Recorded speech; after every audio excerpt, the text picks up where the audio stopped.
Hello and welcome to ChinnyVision. Grand Theft Auto? What's that then?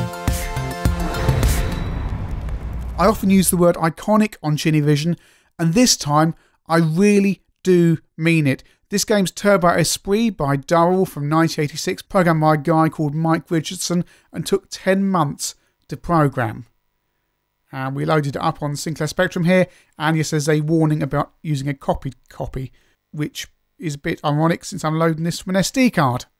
£100 reward, so nobody report me to Durell Software for using a pirated copy of Turbo Esprit. Incidentally, Durell still exist. They sold all the rights to their games, I think 87 or 88, to, I think, Elite. But they still exist today, programming, I think it's accounting software and various bits of business software. One of the few 1980s games companies that still exist, even if not programming games. So we've started the game here on the Spectrum.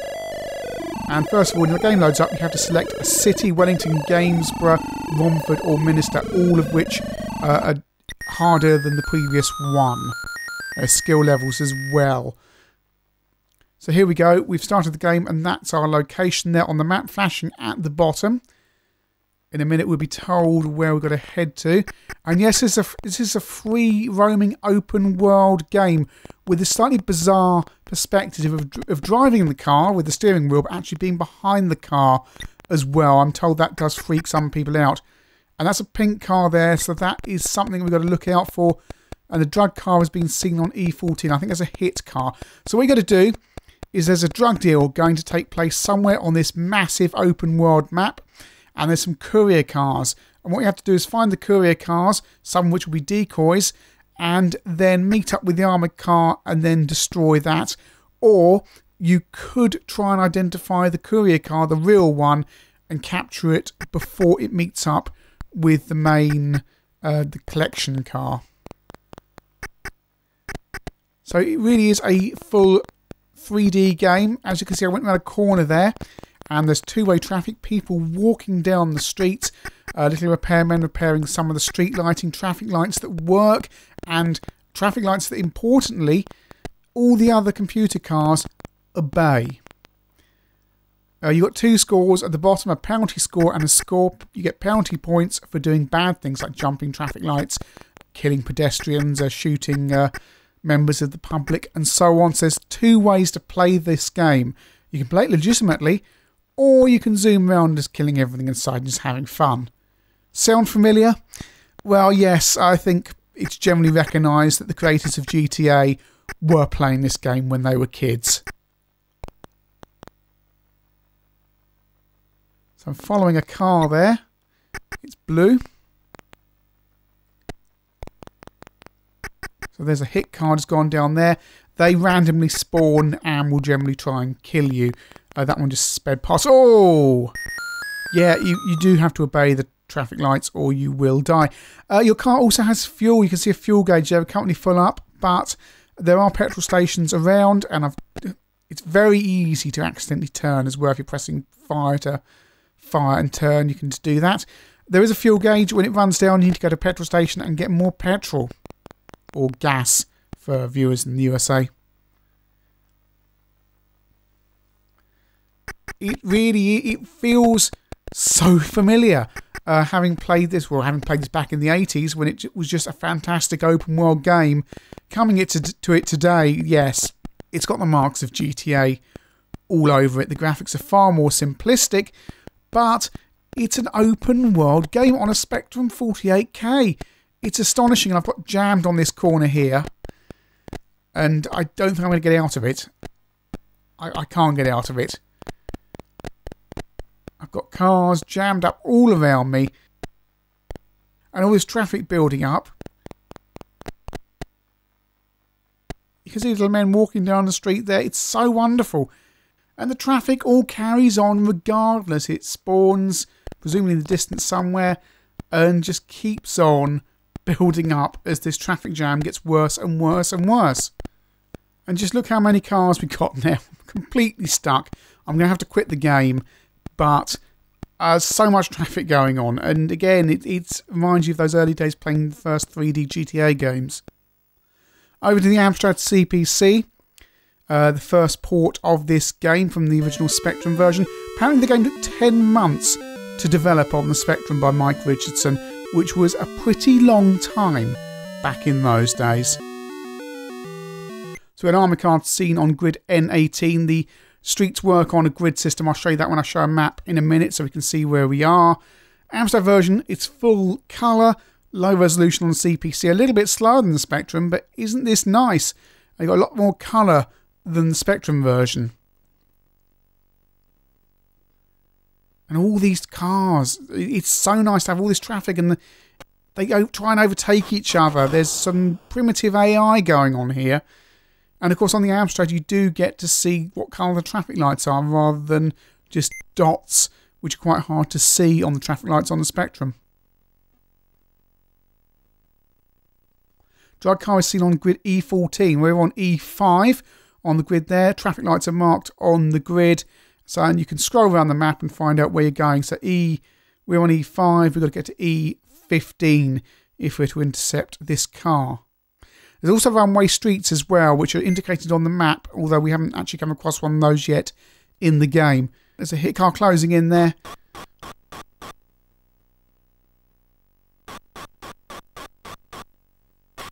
And I managed to destroy him. Your car does have a machine gun, by the way. The model of car, the Turbo Esprit, is the same one seen in The Spy Who Loved Me, the James Bond film from, was that 77? I think it was 1977. I'm sure if Mr. Ken Shabby's watching this, he will be correcting me if I'm wrong there.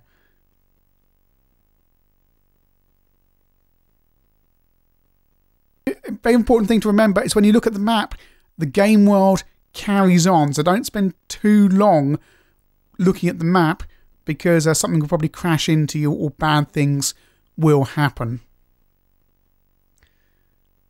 It's such a massive map to drive around. This isn't like one of those little 8-bit games where you've gone over the map in 30 seconds or 1 minute. You can keep on driving for ages.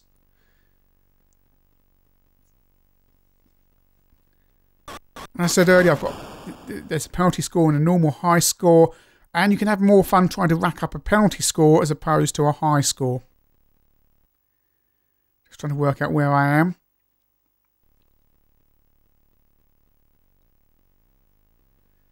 It's amazing to think they never really developed on this game the more advanced Turbo Esprit 2. You think how much this does so early in all of these systems' life. This is 1986.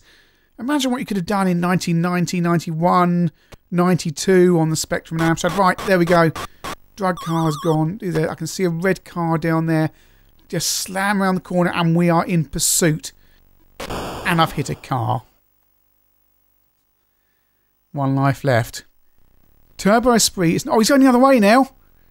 Turbo Esprit. Now I'll try and turn round. Oh, can I get round? Right, off we go. He's a dot in the distance. I'm in hot pursuit here. Oh, no. That ended badly. And this is one of the later, harder cities. And you can see that in the harder levels, the streets are much narrower. So you really have to, you do get jammed by the traffic. And as you see there, we're on a one-way street, just coming up a one-way street onto a main road. But these harder levels have much more difficult street layouts. And yeah, just like real life and in Grand Theft Auto, you can get stuck in a traffic jam. But there is no punishment other than a penalty score for shooting pedestrians or other cars or anything like that. Over to the C64, and again 4 cities to choose from, so what's this going to look like? Nice SID tune on the menu screen. Genuinely have no idea what to expect on the C64. Oh, the car's very small. The car is very small. But other than that, looking okay, apart from the tiny sprite. So we're down there, and off we go. Oh, this is chugging. Oh, this really is chugging. Any other cars yet? There's again, like some other cars coming in the other direction. This really is chugging along. Any junctions yet? This is odd. in Turbo Esprit by now, I would have expected to have seen that first junction on the map. Am I going in the right direction? It does tell you which direction you're heading in, so it does say north view down the bottom left-hand side there, so you can always correspond that to the map. Broadcasting on North 19. So we're heading north.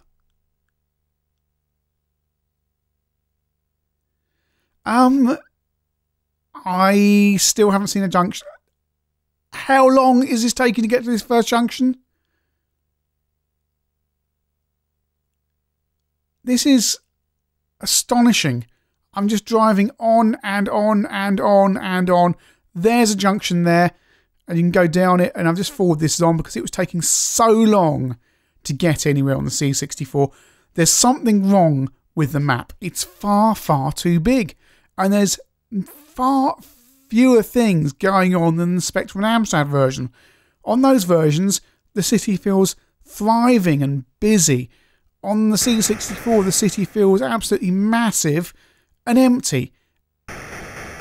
And it makes what's a very exciting game boring. Like coming up to a junction, we've got some other cars coming in my direction, but there's hardly any traffic around.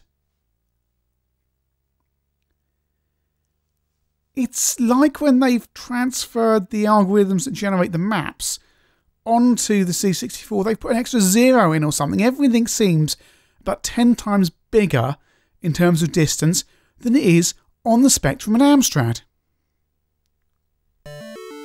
Turbo Esprit is a really iconic game.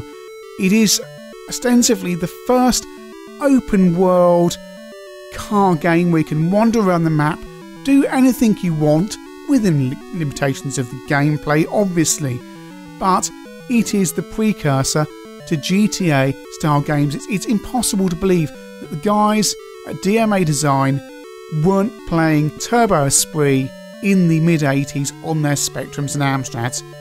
Don't think they'd be playing on the C64 because it's not very good. The Spectrum version is the fastest, it's absolutely brilliant, and it's the original. This game runs on a 48K Spectrum, a full open world game with refueling, cars with AI, traffic lights, all this stuff. 48K. You're watching this on a YouTube page which is many, many times larger than that 48K, I'd wager. The game is an absolute miracle, and it's surprising that no one ever went further and tried to develop this concept. CPC version is also really, really nice. I love the colour, I love the look of the CPC version, and I even little pixels for the colour of the traffic lights. Yes, a little bit slower than the Spectrum, but it's a payoff. Colour versus speed, and both those versions have lots and lots of things going for them. Unfortunately, the C64 doesn't get any of those benefits. Tiny sprites, empty game world, and a map that is patently the wrong size, which completely messes up the gameplay because it's just too big. The gap between the streets is far too long, so you lose all that immediacy and the pace of the chases. And yes, okay, there is a problem with Turbo Esprit because it's quite a hard game to play and you can mess up really, really easily. And yes, the AI can be a bit cheaty and turn the enemy cars around and suddenly they're coming back the other way for no reason. But these are all minor niggles.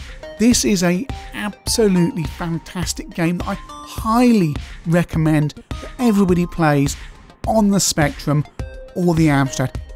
There is a direct lineage between the biggest game franchise, or one of the biggest game franchises today, GTA, going back to Turbo Esprit on the Spectrum. Yes, you're not going to get the hours and hours of gameplay out of it like you would with GTA, but please, play this game. More people need to play it. It needs more recognition because it is absolutely groundbreaking for its time.